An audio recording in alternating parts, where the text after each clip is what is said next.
Hello प्यारे दोस्तों, आपका स्वागत है हमारे यूट्यूब चैनल स्टॉक बुल पर। यहाँ पे हम कुछ ऐसे कैंडल के बारे में अध्ययन करेंगे जो मार्केट में अप ट्रेंड बता सकता है। किस प्रकार से मार्केट अगर डाउन ट्रेंड में है, उसके बाद मार्केट कैसे रिवर्सल होता है, उसके बारे में यहाँ पे अध्ययन करेंगे। तो कुछ ऐसे कैंडल होते हैं जो अच्छा खासा मूवमेंट हमें देखने को मिलता है, कुछ ऐसा कैंडल होता है जिसमें हमें मूवमेंट स्लो देखने को मिलता है। तो वो डिपेंड करता है कि मार्केट का सेंटीमेंट क्या है। तो यहाँ पे अगर देखा जाए हम तो समझ आता है कि फर्स्ट यहाँ पे निकल कर रहा है हैमर कैंडल। हैमर कैंडल कब बनता है और किस तरह से बनता है, इसके बारे में अध्ययन करते हैं। पहला यह चीज है कि हैमर एक जब भी हैमर कैंडल बनेगा तो ये एक प्रकार के सिंगल कैंडल बनेगा। और इसमें याद रखना कि क्या क्या रहेगा, इसका जो बॉडी है, ये जो है ये बॉडी पार्ट होता है, ये बॉडी छोटा होगा और ये इसका जो विग है या तो नहीं के बराबर रहेगा या छोटा रहेगा। दूसरी चीज है ये है कि ये वाला विग है जहां से ये बॉटम पे बनेगा, ये वाला विग वो बड़ा होना चाहिए। तो इस तरह से हैमर दिखेगा। तो चार्ट में देखेंगे किस तरह से हैमर दिखता है। यहाँ पे देखो, यहाँ से प्राइस का मूवमेंट हुआ, उसके बाद यहाँ से हैमर बना, ये वाला जो चीज है हैमर है। यहाँ पे हैमर बनने के बाद क्या है, 2 से 3 कैंडल, मतलब या तो पहला कैंडल ऊपर इसके ऊपर क्लोज हो, या दूसरा कैंडल या तीसरा कैंडल। तीसरा के बाद अगर कोई भी कैंडल इसके ऊपर क्लोज नहीं होता तो ये वैलिड नहीं माना जाएगा। फर्स्ट या सेकंड कैंडल अगर इसके ऊपर क्लोज होता है तो ये अच्छा मूवमेंट दे सकता है। और जहां से ये रिवर्सल है, जैसे कि यहाँ से ये कंटिन्यू गिरा और यहाँ से कंटिन्यू किया, यहाँ से कंटिन्यू 1 2 3 4 5, इस तरह से 4 से 5 जो कैंडल है वो रेड बनना चाहिए। और अचानक रिवर्सल के लिए एक हैमर कैंडल बनना चाहिए। उसके बाद कोई भी दूसरा या तीसरा कैंडल इसके ऊपर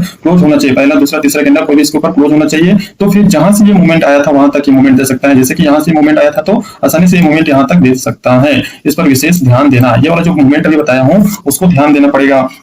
ये बनेगा कहाँ, ये बनेगा बॉटम पे। पहला चीज ये है कि ये बॉटम पर बनेगा और ये जो पैटर्न है वो डाउन साइड मूवमेंट के बाद बनता है। जैसे मार्केट यहाँ गिरा, उसके बाद ये डाउन साइड हुआ, यहाँ पे एक हैमर बना, उसके बाद मार्केट यहाँ से रिवर्सल हो सकता है। इसका जो चांस है, इसका जो सक्सेस रेट है वो 60 से 70% है। यानी ये हैमर बनता है तो यहाँ से जहां से गिरा था, जहां से मतलब इस तरह से सिनेरियो बनाया था, ये जैसे सिनेरियो है, मतलब 4 से 5 जो कैंडल है वो आसानी से इसको कवर कर सकता है। तो हम ये टारगेट मान के चलते हैं। तो इसी प्रकार से देखेंगे, कुछ उदाहरण देखते हैं, कुछ एग्जाम्पल देखते हैं जो हैमर बना हो। जैसे कि यहाँ पे देखा जाए एक हैमर बना है, ये जयंत एग्रो का एक चार्ट लगा है। यहाँ पे देखा जाए तो ये एक हैमर बना है। हैमर बनने के बाद देखो यहाँ पे क्या हुआ, ये कंटिन्यू 1 2 3 4 5, जितना ज्यादा कैंडल हो उतना रेड कैंडल बनने के बाद उसके बाद कोई भी हैमर कैंडल बन जाता है, ये सबसे लो में बनना चाहिए, पहला कंडीशन। दूसरा कंडीशन ये है कि इसके ऊपर क्लोज होना चाहिए, इसके जो हाई है, हाई वाले ये वाला जो पार्ट है इसके ऊपर क्लोज होना चाहिए। तो ये क्लोज हो गया, हमारा 2 चीज है इसमें इंप्लीमेंट हो गया। अब इसके बाद क्या होगा, इसके बाद जहां से ये मूवमेंट आया, जैसे कि मूवमेंट यहां से आया तो इतना मूवमेंट ये जा सकता है, तो ये मूवमेंट हमें ये टारगेट अच्छे होते हुए दिखाई दिया। अब उसके बाद यहाँ से गिरे या फिर यहाँ से उठे, हमें इससे लेना देना नहीं है। यहाँ से जो टारगेट जो मिला है वो हमें देखने को मिलता है, ये वाला टारगेट अपना टारगेट अचीव हो गया। तो जब भी हैमर कैंडल बनता है उसके ऊपर कोई भी 1 2 3 कैंडल में से कोई भी कैंडल इसके ऊपर क्लोज होता है तो हमारा एंट्री पॉइंट बनेगा और इसको हम ऐसे लेके चलेंगे। ये वाला जो पॉइंट है इसको ऐसे लेके हम आसानी से ट्रेड कर सकते हैं। दूसरा एग्जाम्पल देखते हैं, जैसे कि यहाँ पे एक है इनॉक्स लेजर का एग्जांपल देखा जाए तो इसमें ये दिखता है, देख इसमें कलर डजंट मैटर, इसमें कलर मैटर नहीं करेगा कि ग्रीन बना है या फिर रेड बना है। देखो continue 1 candle 2 candle 3 candle 4 candle, तो 4 से 5 कैंडल क्या होना चाहिए, रेड होना चाहिए। उसके बाद अचानक एक हैमर कैंडल बनना चाहिए। ये कौन सा कैंडल बना, हैमर कैंडल।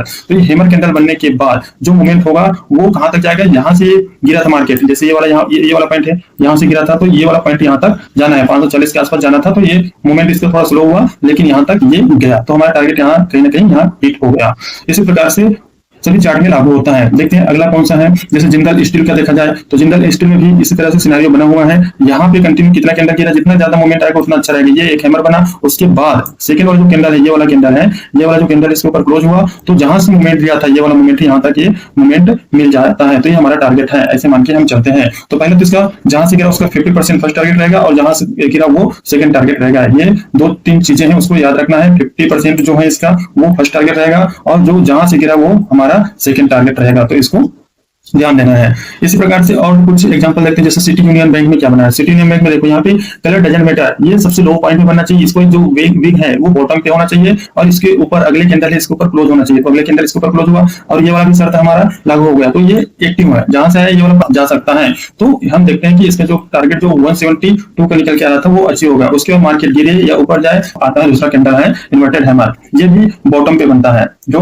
मार्केट का ट्रेंड का हो, इसमें मार्केट का ट्रेंड डाउन ट्रेंड हो और अचानक बॉटम पे इस तरह से कैंडल दिखने लगे, इन्वर्टेड हैमर जैसे कैंडल दिखने लगे, और उसके ऊपर कोई भी कैंडल, डेली चार्ट का कोई भी कैंडल उसके ऊपर क्लोज हो जाता है, तो फिर हमारा एंट्री वहां से बन जाता है। इसमें क्या क्या शर्त होना चाहिए, ये देखो, जब भी इन्वर्टेड हैमर दिखेगा तो इस तरह से एक बड़ा वीक होना चाहिए। पहला चीज है बड़ा वीक होना चाहिए। दूसरा, इसका जो बॉडी है वो छोटा होना चाहिए। तीसरा है कि इसका जो नीचे वाला वीक है वो छोटा हो या फिर ना के बराबर हो, तो ये हमारे लिए सुटेबल हो जाएगा। देखो इस तरह से बनेगा, मार्केट ऐसे गिरता रहेगा, ये डाउन ट्रेंड में है, डाउन ट्रेंड में देखा, और ये डाउन ट्रेंड के बाद ये बना, उसके बाद इसके ऊपर ये कैंडल क्लोज हुआ, तो हमारा एंट्री पॉइंट रहेगा।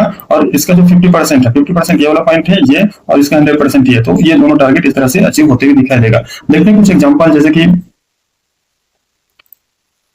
यहाँ पे देखा जाए तो ये वाला जो पॉइंट है इसको हम मान सकते हैं क्या है, ये इन्वर्टेड हैमर है, और इसके ये बॉटम पे बनना चाहिए। देखो बॉटम पे बना है, इसके नीचे कोई भी कैंडल क्लोज नहीं होना चाहिए। इसकी अगर हो रहा है तो ये विंग है और इसके नीचे नहीं होना चाहिए। अगर ये वाला बॉटम पे बनता है और जहां से ये बना है ये वाला, तो दूसरा से तीसरा कैंडल इसके ऊपर क्लोज हो जाता है, ये हुआ क्लोज, तो जहां से गिरा था तो उसका 50% हमारा क्या रहेगा, फर्स्ट टारगेट रहेगा, तो 50% ये है, और जहां से ये गिरा था ये वाला पॉइंट है, ये सेकंड टारगेट हमें अचीव होते हुए दिखाई दे रहा है। तो इस तरह से देखते हैं मार्केट में किस तरह से मूवमेंट आता है। तो कैंडल का बहुत महत्व होता है। तो पहला हम हैमर कैंडल देखा, दूसरा देखा इन्वर्टेड हैमर। तो ये बुलिश सिनेरियो में जब भी इस प्रकार से कैंडल बनता है तो रिवर्सल देखने को मिलता है। इसका जो रेशियो होता है वो 60 से 70% होता है, और ये वाला जो कैंडल है, इन्वर्टेड हैमर कैंडल है, वो 15 मिनट इंटरडे में या फिर डेली चार्ट में थोड़ा कम दिखता है। ये 15 मिनट का चार्ट में अधिकतर दिखता है, तो इंटरडे के लिए सुटेबल हो सकता है। इस पे विशेष ध्यान देना। जैसे कि और कोई कैंडल देखने को मिलेगा, यहाँ पे देखा जाए तो ये वाला कैंडल हमें देखने को मिल रहा है,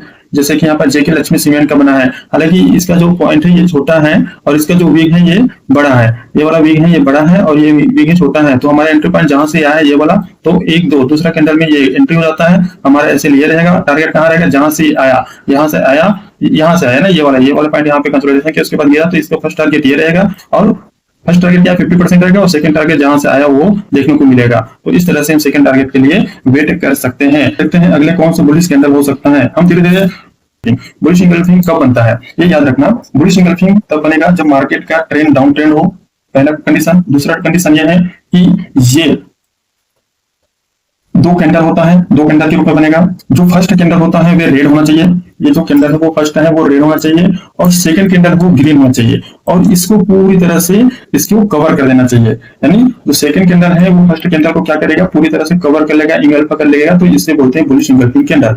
ये एक्टिव कब होता है, एक्टिव कब होगा, जब इसके ऊपर, जैसे ये बना है बुलिश इंगल्फिंग कैंडल बना है, तो इसके ऊपर कोई भी कैंडल क्लोज होता है, तो क्लोज होने के लिए शर्त ये है कि 2 से 3 कैंडल अगर क्लोज हो जाता है, 1 2 3, तो ये वैलिड माना जाएगा। ये तीसरा कैंडल इसके ऊपर क्लोज हो गया तो वैलिड माना जाएगा, और जहां से ये टारगेट आया, जहां से मार्केट गिरा है, वहां तक ये जा सकता है। एक ही बार में सेलिंग प्रेशर जितना आया उतना ये जा सकता है, उसके बाद यहाँ पे रेंज क्रिएट कर सकता है। ये हम देखते हैं इसका कुछ उदाहरण देखते हैं कि ये किस तरह से बता सकता है। इसका जो सक्सेस रेट होता है याद रखना, इसका भी 60 से 70% होता है। ये कोई महिंद्रा में क्या बना है, डेली चार्ट का कैंडल है। यहाँ पे देखा जाए ये वाला कैंडल देखो, यहाँ से देखना, ये वाला कैंडल है, ये बना है। फर्स्ट कैंडल जो बना है वो रेड कैंडल बना है, सेकंड कैंडल बना है, इसको पूरी तरह से इंगल्फ कर लिया है, ये याद रखना। और उसके ऊपर सेकंड कैंडल है वो इसके ऊपर क्लोज हो चुका है। तो हमारा टारगेट क्या रहेगा, जहां से सेलिंग प्रेशर आया था, यहाँ से सेलिंग प्रेशर आया था इतना, तो फर्स्ट टारगेट ये रहेगा। और उसके बाद देखा जाए यहाँ पे, तो यहाँ ये एक ट्रेंड लाइन बनता है, तो ये सब टारगेट हमें अचीव होते हुए दिखाई दिया। ये अलग सेशन में समझेंगे, ये भी आने वाले सेशन में बताएंगे कि किस तरह से ट्रेंड लाइन ब्रेकआउट पे कैसे मूवमेंट होता है, कहां तक जाता है, उसके बारे में भी बताएंगे। दूसरा जो देखते हैं एग्जाम्पल के रूप में, ये है टाटा एलेक्सी का। यहाँ पे देखा जाए तो ये पूरी तरह से ये रेड कैंडल बना है, ये पूरी तरह से इंगल्फ कर लिया है, ये ग्रीन कैंडल इंगल्फ कर लिया है। जहां से गिरा, जैसे कि यहाँ से गिरा है, ये इतना पॉइंट गिरा है, तो पहला इसका क्या आएगा 50%, ये गया, तो इसका 50% कौन सा है, ये वाला। तो ये वाला हमारा अचीव होते दिखाई दिया फर्स्ट टारगेट। और सेकंड टारगेट ये भी इसका ऐसे ये रहेगा, तो ऐसे हिट हुआ नहीं, और उसके बाद ये सेकंड टारगेट भी अचीव होते हुए दिखाई दिया। तो इस प्रकार से इसको देखा जाता है। याद रखना ये सब बॉटम पे बनेगा, जितना भी हम बुलिश कैंडल की बात करते हैं वो रिवर्सल कैंडल होता है, और ये बॉटम पे बनता है, इसको ध्यान देने योग्य है। इसका सक्सेस रेट भी 60 से 70 होता है। ये डाउन ट्रेंड में बनेगा, और अप ट्रेंड, जैसे डाउन ट्रेंड का अंत होगा और अप ट्रेंड इससे शुरू होगा। इस तरह से हम कैंडलस्टिक के बारे में अध्ययन करते हैं। और देखते हैं कुछ बना हो, जैसे कि यहाँ पे है भारत इलेक्ट्रॉनिक्स में देखने को मिलता है। ये भी देखो, यहाँ पे एक रेड कैंडल बना, उसके बाद ये इंगल्फ कर लिया, और कंडीशन बोलते हैं कि इससे पहले 3 से 4 दिन का कैंडल हो, रेड होना चाहिए कंटिन्यू, उसके बाद ये बने तो फिर ये एक्टिव होगा, और जहां से ये आया था वहां तक ये जा सकता है। तो देखो कितना अच्छा है, इसका 70% भी एक्यूरेसी बहुत अच्छा है। तो ये हम आसानी से इसको किसमें ट्रेड कर सकते हैं। जितने भी स्टॉक इक्विटी है उस पर हम ट्रेड कर सकते हैं। आने वाले समय में हम स्टॉक के बारे में बताएंगे और बहुत सारे ऐसे स्टॉक हैं जिसमें इस तरह से बुलिश पैटर्न बनता है, उसके बारे में हम बताएंगे। अगर वीडियो अच्छा लगे तो हमारे चैनल को सब्सक्राइब जरूर कीजिए, और अगर कुछ आपको डाउट हो या किसी चीज पे वीडियो बनाना हो मार्केट से रिलेटेड तो फिर आप कमेंट बॉक्स में जरूर बताएं, ताकि हम आपके प्रॉब्लम को सॉल्व कर सके। धन्यवाद।